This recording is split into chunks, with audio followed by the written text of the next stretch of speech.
तिल्क अर्रुसुलु फद्दलना बअदहुम अला बअद मिनहुम मन कल्लम अल्लाहु व रफ़अ बअदहुम दरजात व आतैना ईसा इब्न मर्यम अल बय्यिनात व अय्यदनाहु बिरूहिल कुदस वलौ शाअ अल्लाहु मक़्ततल अल्लज़ीन मिन बअदिहिम मिन बअदि मा जाअतहुमुल बय्यिनात वलाकिन इख्तलफू फमिनहुम मन आमन व मिनहुम मन कफर वलौ शाअ अल्लाहु मक़्ततलू वलाकिन्न अल्लाह यफ़अलु मा युरीद।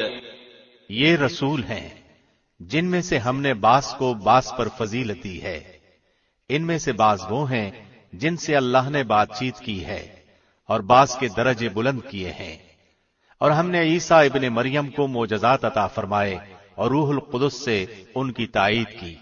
अगर अल्लाह चाहता तो उनके बाद वाले अपने पास दलीलें आ जाने के बाद हरगिज आपस में लड़ाई भिड़ाई न करते, लेकिन उन लोगों ने इख्तिलाफ किया। उनमें से बाज तो मोमिन हुए और बाज काफिर। और अगर अल्लाह चाहता तो ये आपस में न लड़ते, लेकिन अल्लाह जो चाहता है करता है।